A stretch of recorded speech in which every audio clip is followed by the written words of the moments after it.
Bonjour mes élèves de deuxième année bac option français. Alors dans cette vidéo, Inch'Allah, on va commencer une série d'exercices de la leçon la décroissance radioactive. Alors dans cette vidéo, on va faire la correction de l'exercice 1 de cette série d'exercices. Voilà l'exercice. Alors on donne les équations de différentes désintégrations radioactives. Voilà, on a ici 4 équations de différentes désintégrations. La première question, préciser pour chaque réaction nucléaire le type de désintégration. Deuxième question, compléter ces équations. D'accord? Alors, avant de faire la résolution, j'aimerais bien de faire un rappel sur les transformations nucléaires. Alors, pour les transformations, les désintégrations, il y a trois types de désintégration, bien quatre.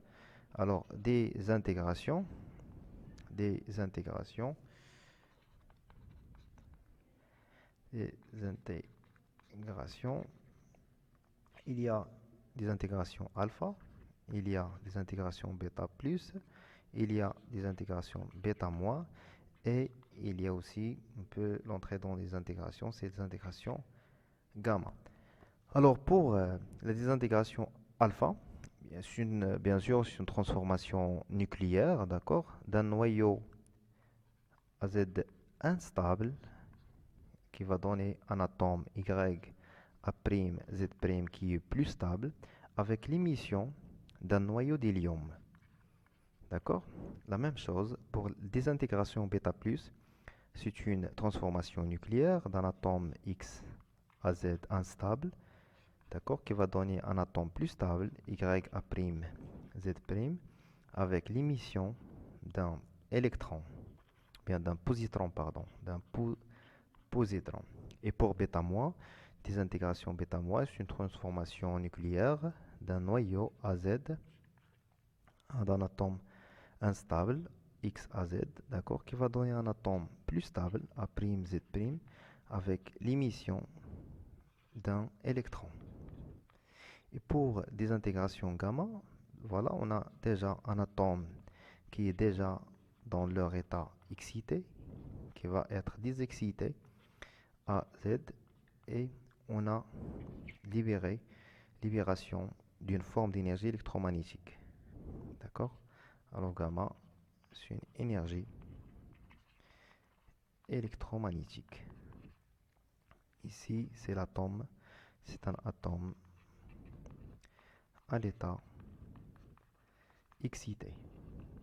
C'est clair? Et pour le deuxième, on a enlevé l'étoile. Cela veut dire que l'atome est désexcité. Désexcité. C'est clair? Alors, on va commencer maintenant la correction de l'exercice. Voilà la première réaction. Alors, je vais essayer de répondre à les deux questions à la fois. Je vais donner le type de désintégration. Après, je vais trouver l'équation générale. D'accord? Bien, on va déterminer les constantes qu'on a dans chaque réaction ou bien dans chaque transformation. Alors, pour celui-là, alors le plutonium va donner l'uranium plus libération, l'émission d'un noyau d'hélium. Alors, désintégration, alors c'est la désintégration alpha, puisqu'on a l'émission d'un atome d'hélium. C'est clair? Alors, pour déterminer A et B, alors pour déterminer A et Z, pardon, et Z, il faut utiliser la loi de Soddy, la loi de conservation de Soddy. Alors, loi de Soddy, qu'est-ce qu'il a dit? Il a dit que la conservation de la charge et la conservation de la masse. Alors, en commençant par la conservation de la masse, on a 238 est égal à plus 4. Alors, A est égal 238 moins 4, c'est 234. Et pour la conservation de la charge, on a 94 est égal à Z plus 2. Alors Z est égal 94 moins 2, c'est 92. Alors A, c'est 234 et Z c'est 92. Alors l'équation devient 238, 94 va donner l'uranium de A est égal à 234 et 92 avec l'émission d'un noyau d'hélium He42. C'est clair? Alors pour la deuxième équation, on a la cesium va donner le barium plus l'émission d'un positron. Alors ici, on a 1. Alors celui-là, c'est un positron. Automatiquement, puisqu'on a l'émission d'un positron, c'est la désintégration, désintégration bêta plus. C'est clair? Maintenant, on va déterminer de même manière A, I, Z.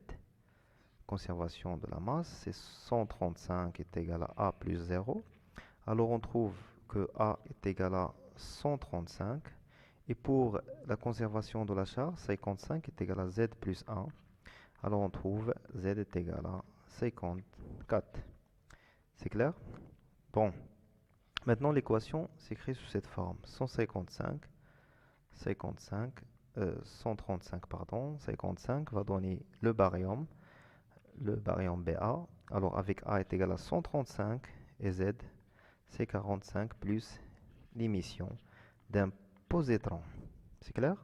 Alors pour la troisième réaction, bien la troisième équation, la transformation nucléaire, on a l'azote de A est égal à 13, 7, Z7.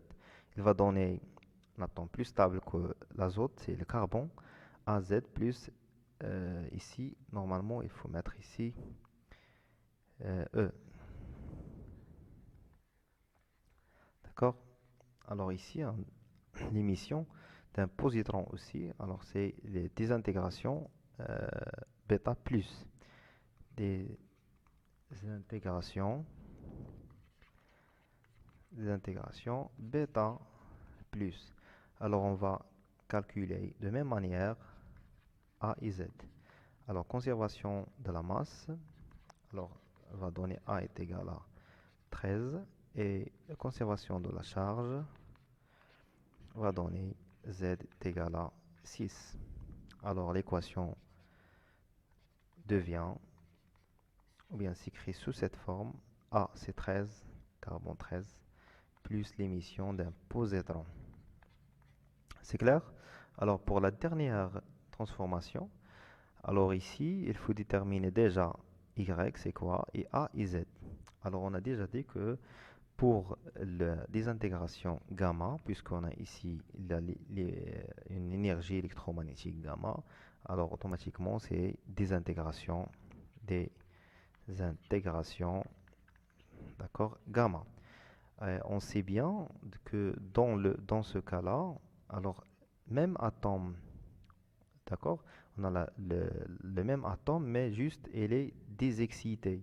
Alors puisqu'on a ici l'exénium et l'état XE il est excité de 133, 54, il va désexciter. Alors dans ce cas, il est dans un état XE, dans un état excité. Il va perdre sa excitation et devient XE 133, 54 plus gamma. Et voilà, on a trouvé A est égal à 133, Z 54, Y c'est XE. Ça marche? Bon, j'ai arrivé à la fin de cet exercice. N'oubliez pas de partager la vidéo avec vos camarades et partager et abonner aussi.